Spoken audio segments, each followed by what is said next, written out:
आज की वीडियो में हम लोग थर्मोडायनेमिक्स के वो क्वेश्चंस करेंगे जो बिल्कुल लेटेस्ट जेई मेंस के एग्ज़ाम्स में आए हुए हैं। तो देखिए, पहला क्वेश्चन लिखा हुआ है, what happens when methane undergoes combustion in system A and B respectively. देखिए, सिस्टम ए में दिया हुआ है हमें एडियाबैटिक सिस्टम है एक, ठीक है, और सिस्टम बी में दिया हुआ है ये डायाथर्मिक कंटेनर है, ठीक है। तो हाँ, जैसा कि हम जानते हैं कि एडियाबैटिक सिस्टम जो होता है उसमें हीट हम लोग ट्रांसफ़र नहीं कर सकते, ठीक है, और डायाथर्मिक में हीट का ट्रांसफ़र हम कर सकते हैं। तो सिंपल सी बात है कि अगर एडियाबैटिक सिस्टम में हीट हम बाहर निकाल नहीं सकते और अंदर क्या हो रहा है, मीथेन गैस का कंबशन हो रहा है। कंबशन कैसा होता है, एक एक्सोथर्मिक प्रोसेस होती है। इसका मतलब अंदर टेम्परेचर तो बढ़ेगा लेकिन उस टेम्परेचर को हम बाहर निकाल नहीं सकते बिकॉज हम हीट का ट्रांसफ़र कर नहीं सकते, यानी कि सिस्टम ए के लिए केवल टेम्परेचर राइज करेगा, ठीक है। तो सिस्टम ए का आ गया टेम्परेचर राइजेज।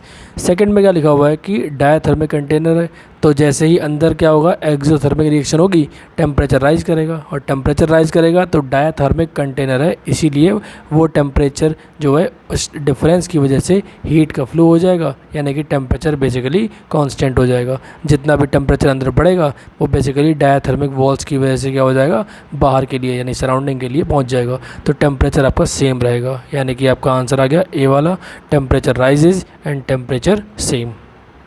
नेक्स्ट, यहाँ पे लिखा हुआ है for complete combustion of ethene.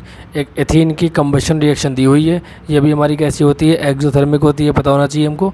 तो देखिए यहाँ पे क्या लिखा हुआ है, the amount of heat produced, यहाँ दिखा हुआ है इतना लिखा है, और साथ में दिखा हुआ है the minimum value of T delta S, ठीक है। तो देखिए इसको अपने आप सॉल्व कीजिए आप, और उसके बाद आप उसको आंसर को देख लीजिए। देखिए क्या होता है, हमारा एक फार्मूला होता है that is called delta G is equal to delta H minus T delta S, right. ये हमारा क्या होता है फॉर्मूला, ठीक है।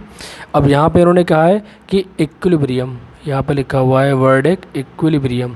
इक्विलिब्रियम पे क्या होता है, डेल्टा जी की वैल्यू हो जाती है ज़ीरो, यानी कि ज़ीरो इज इक्वल टू हो जाएगा आपका delta H minus T delta S, right. यानी कि आपका टी डेल्टा एस जो कि हमसे पूछा हुआ है वो बेसिकली क्या हो जाएगा, वो डेल्टा एच के इक्वल हो जाएगा।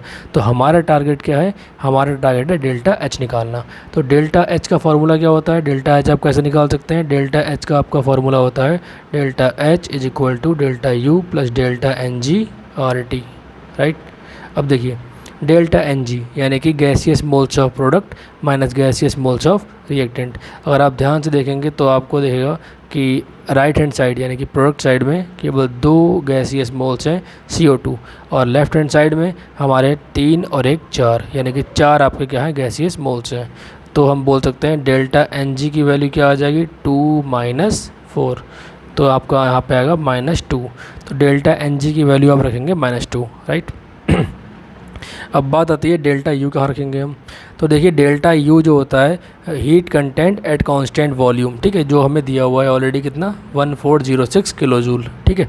तो यहाँ पे हम रखेंगे 1406, और हमने ये माइनस में क्यों रखा हुआ है, क्योंकि ये गैस जो है, देखिए ध्यान से, ये गैस क्या हो रही है, मैंने आपको बताया था ये कैसा है, एक्सोथर्मिक रिएक्शन है, ठीक है। तो वहाँ पे हीट निकलती है तो नेगेटिव में आएगा, तो negative plus delta N G आपका आ गया कितना -2, आर की वैल्यू होती है 8.314, यहाँ पे हम करेंगे इंटू 10⁻³ ये मैं क्यों कर रहा हूँ, क्योंकि हमारे पास जो आंसर आएगा वो जूल में आएगा, और यहाँ हमने आगे लिखा हुआ है किलो जूल, तो हमने इसको किलो जूल में कन्वर्ट कर लिया।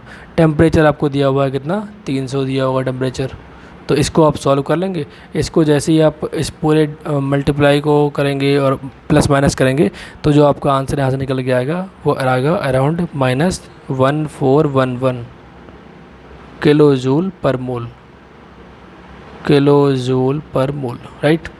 नेक्स्ट, यहाँ पे लिखा हुआ है the total number of intensive properties from the following. इनमें से कितनी इंटेंसिव प्रॉपर्टीज़ हैं।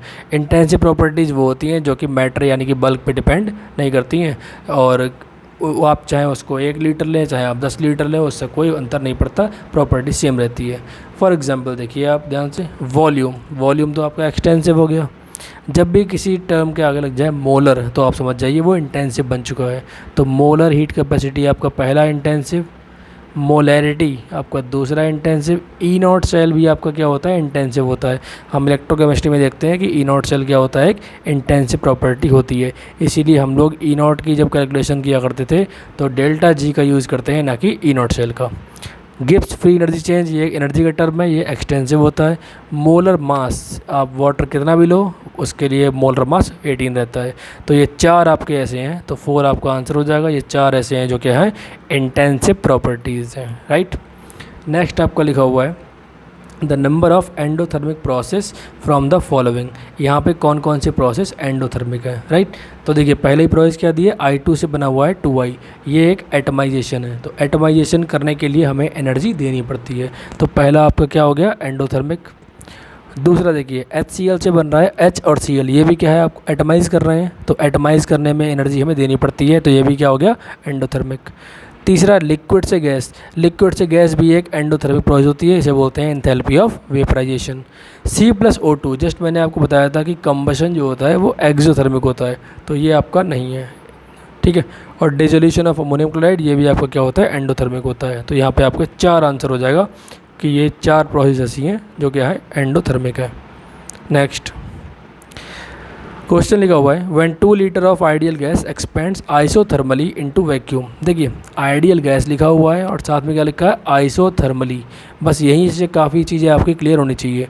हम लोग जब स्टेट्स ऑफ मैटर पढ़ते हैं तो वहाँ हम पढ़ते हैं कि आइडियल गैस के लिए जो ई यानी कि एनर्जी का जो फॉर्मूला निकल के आया था वो क्या था हमारा 3/2 kT। यानी कि आप देख सकते हैं कि एनर्जी जो होती है वो टेम्परेचर के डायरेक्टली प्रोपोर्शनल होती है।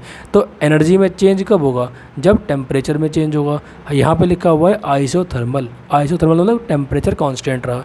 अगर टेम्परेचर कांस्टेंट है इसका मतलब है कि वहाँ पर कोई भी एनर्जी में भी चेंज नहीं होगा। तो जो लिखा हुआ है the change in internal energy, data आपको सिर्फ कन्फ्यूज़ करने के लिए दिया होता है, इसका आंसर आएगा 0, आपका बिल्कुल 0 इसका आंसर आएगा। आइडियल गैस है, आइसोथर्मली अगर एक्सपेंड कर रही हो चाहे कंप्रेस कर रही हो, इस कंडीशन में चेंज इन इंटरनल एनर्जी हमेशा 0 आता है, ठीक है। अगला क्वेश्चन आपके सामने लिखा हुआ है when a 60 watt electric heater, एक आपका 60 वाट का इलेक्ट्रिक हीटर है और इसको हमने यूज़ किया है 100 सेकेंड तक, ठीक है। एडियाबैटिक हमारी वॉल्स हैं। तो देखिए यहाँ पे कह रहे हैं टेम्परेचर जो है वो 5 डिग्री का राइज़ कर गया, तो आपको निकालना क्या है, हीट कैपेसिटी आपको निकालनी है, ठीक है। देखिए हीट कैपेसिटी अब वैसे सामने लिखा हुआ भी है, ऊपर जूल आता है अपॉन में केल्विन आता है। इसका मतलब क्या हुआ, इसका मतलब ऊपर आपको करना है टोटल एनर्जी और नीचे आता है क्या आएगा, टेम्परेचर, ठीक है। तो जल्दी से देखते हैं। तो देखिए P हमें दिया हुआ है, P कितना दिया हुआ है, 60 वाट। अगर मैं बात करूं टोटल एनर्जी क्या होगी, तो हम लोग ये फॉर्मूला पढ़ते हैं P into T. Total energy क्या होता है, P इंटू टी, ठीक है।